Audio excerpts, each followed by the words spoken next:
Hello, welcome back to another episode of A-Boss Talks, episode 3. In today's episode, I want to be talking about my problem with college professors. And obviously, I'm not saying all college professors I have a problem with, but just a certain few. So, I go to Westfield State University, and overall, I'd say my experience there with my college professors has been pretty good. I had a political science professor who was super open to getting us to think for ourselves. And, he kind of wanted us to be free thinkers. And his overall message of the class was, you're going to be running the country someday. This is your country. This is what you're going to be doing. So I'm going to give you both sides of an argument, and you're going to argue for one side, even though you may disagree with it. You're going to argue for them anyway, because I want you to gain perspective and I want you to sort of think for yourself. And this guy was awesome. He was head of political science department. Fantastic dude. In my opinion, did it right. And my sophomore year, or my second semester of my freshman year, I had an English professor. This was kind of before the 2020 election. I had an English professor who was pretty liberal, was a Bernie supporter, but she was very, very, she was not biased, and she was open to argue and open to everything. Like, I had one-on-one conversations with this woman, and she was fantastic. Great woman, gave me her side of it. She heard me out, was respectable. I was respectable to her, and that was that. But there's always those few professors that are so out of touch with reality, so kind of backwards in the way they think, and they think that they're forwards. You just want to blow your brains out. And I'm saying that in all seriousness, because I had two awful professors, and the first awful professor I had was my English professor my freshman year. His name was Professor Mickey. And let's just say, to start things off, he straight up said, all right, I'm white, I'm privileged, we're all white. All of us in this room pretty much are white. We're all privileged, and I'm going to have you write an essay on why you're white privilege, why there is such thing as white privilege. And he wants to talk about other reasons why, since we're white, we're privileged. And now there were two black kids in the class, which was interesting, and I'll dive into that later. But anyway, so the first day of class, he starts going on and on about white privilege and how everyone that's white is so privileged, how you're so lucky to be white in this country. And listen, I'm not saying that you're not lucky to be white, because, hey, from the beginning of this country, it's been run by white men. And, throughout our country's history, white men have excluded other races. So I'm not going to say really anything to that, because, yeah, that is an advantage of being white. But, and I'm going to say this. I don't really want to get too involved with my opinion on the whole white privilege argument, because that's not what I'm trying to talk about in this episode. But so anyway, he made an argument saying, "Oh, if you're white, you're going to get anywhere in life. You can do anything." And I said to him, "Well, what about hard work? What about if you have a drive to work hard?" Because, and I made this argument too, my grandfather, on my Irish side, my Irish grandpa, he came here to, he didn't come here, his mom did, came off the boat, and he was raised here in America, and he didn't have it easy because he was Irish. He grew up in Holyoke, Massachusetts, and because he was Irish, he was discriminated against by the populace English. So the thing I'm trying to say is, he grew up in a very shitty condition. He had a one-bedroom apartment with like 7 brothers and sisters, one mom. The dad was an Irish drunken bastard, stereotype, but hey, it was true with his family. And he had a hard life growing up. He was poor as dirt, but what did he do? He didn't go to college. He worked in a factory in Holyoke, and he worked his ass off, made some money. It was a crappy job, but it's still, he made money. He worked hard. He got a house. He met a nice woman, my grandma. Had 2 beautiful daughters, one of them my mother. My mother was a genius. She went to college, found my dad, and now I'm here. Now I'm living a pretty comfortable, damn good life. Yeah, I got lucky. That's what I'm saying, because of my grandfather's hard work, it rubbed off on my mom, and my mom's hard work rubbed off on me. And I can even say the same thing about my dad. So that was my argument against this white privilege thing, because my grandfather, being Irish, was discriminated against just how a black man would be in like the 1930s and 1920s. And seriously, it wasn't exactly the same, because obviously, the Irishman's white, but there were times when he was told that he was less than a you-know-what. And that really says something, because that's how discriminated he was. But it didn't bring him down. It didn't bring down his family. They didn't give a shit. They took pride in their Irish heritage and worked hard and made something here in America, which I think is pretty spectacular. So, anyway, going back to this professor, there were 2 black students in the class, and, who cares? Who cares if they're black at all? It doesn't matter. Oh, apparently this professor really seemed to care, because whenever there'd be some sort of topic, like whenever you want to talk about hip-hop or anything, he'd look at the black kids and the guys go, like, right? Yeah, that's the topic, right? Right, Trayvon? Right, Trayvon? Yeah. And I'm just sitting there like, you're telling me you're not a racist when we're listening to hip-hop, and you're going to single out the 2 black kids and like, are you out of your mind? Because for all you know, they could be interested into classical music. They could be into classical music. They could be into anything. But since it's hip-hop and they're black, you have to assume that they're into hip-hop. This is how ridiculous this professor was.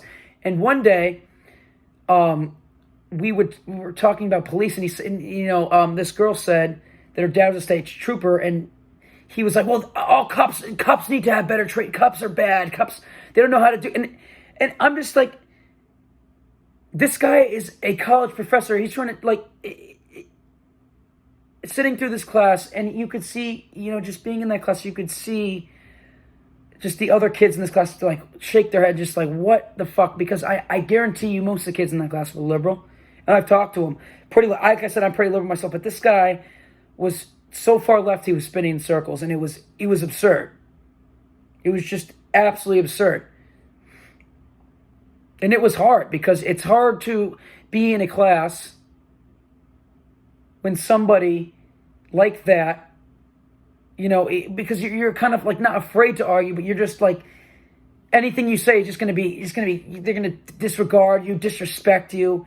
It's like, why even speak up in the class like that? Because I did. And it's like, in the time I did speak about hard work, he did kind of show me some respect and kind of put his point of view in, which I did respect about him. But it's hard being in a class with a professor is so leftist and so out of touch with reality.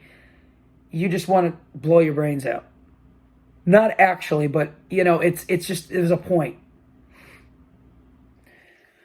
So talking about my sophomore year, I had a history professor, Professor Barrow. And this guy, obviously I love history. History is one of my favorite subjects. And it was history from 1865 to present day. And I'm like, all right, I'm going to be pumped. I'm going into this class because I want to learn. I took a class like this in high school, but I want to take it again, because I'm a history minor. I want to get some college credits for this, and it'll be good. Man.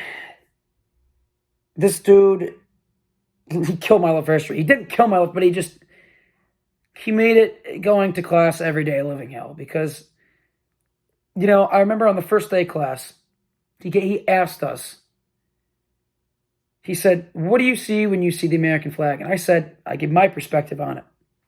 I said, and this guy's, by the way, he's a white guy, probably about 45, from Canada. He was a Canadian.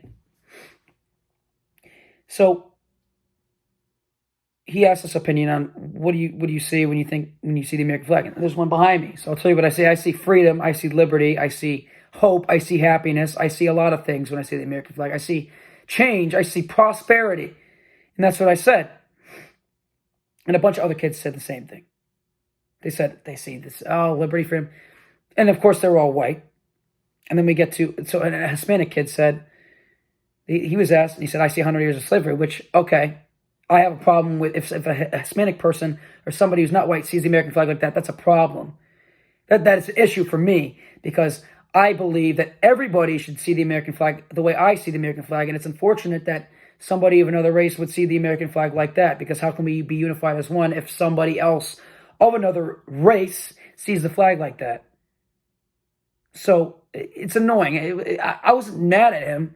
It was unfortunate to hear that, because you hope that people, and it's good to hear other people's perspectives on it, because maybe you could help them, and maybe they could help you get to see things from their point of view, and you can see things from your point of view, and you can get a good playing field.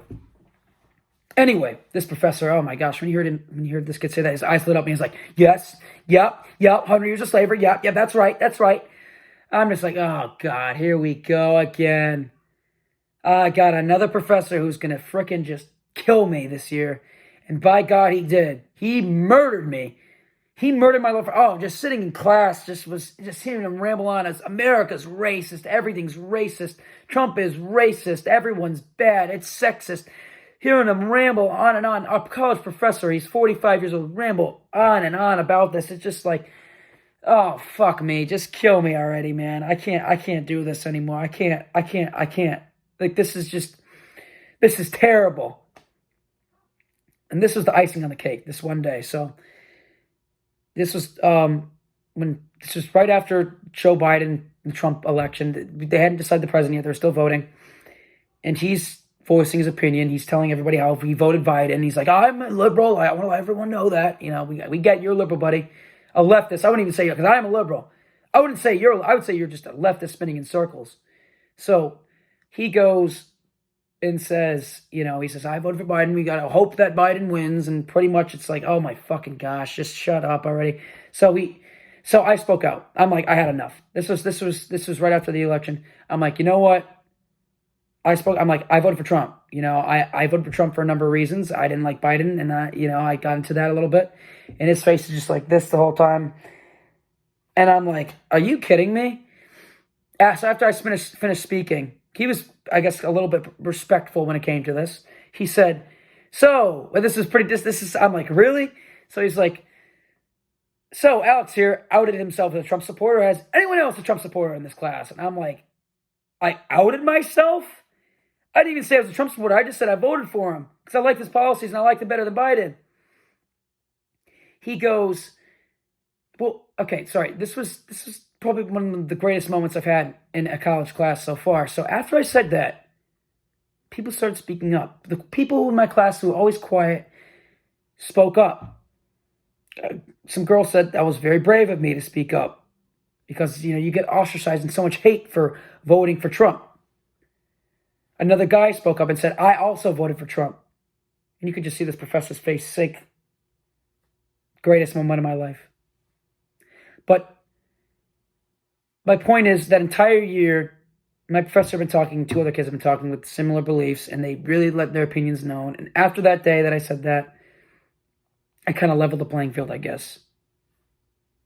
People started to listen. People are there, and people are just afraid to express their opinions. And that's why I'm annoyed with a lot of colleges, because colleges are very left-wing. But I would think that a lot of college professors and a lot of colleges are open to opinion. And my problem with college professors overall is professors like these two. Because they are ones that they have a power to shut you up. Like, your opinion doesn't matter. Like, what you have to say is just stupid, and we don't want to listen to you. We don't want to hear you. It doesn't matter. You're stupid. Just write you off the block. Don't care about you at all. You're an idiot. I'm right. You're wrong. I'm out of touch with reality. This is my opinion. Screw you. That's how a lot of college professors are, and that's how those two college professors were. And that's my problem with college professors. You can have your opinion. You can be a liberal. You can be a leftist. I don't care. It's America. But when you start to sort of talk down to me because of my opinion, that's when I have a problem. You're a professor. You should know better. Thank you for watching this episode of ABOS Talks, episode 3. Hope you enjoy it. Like, subscribe. I'll catch you in the next one.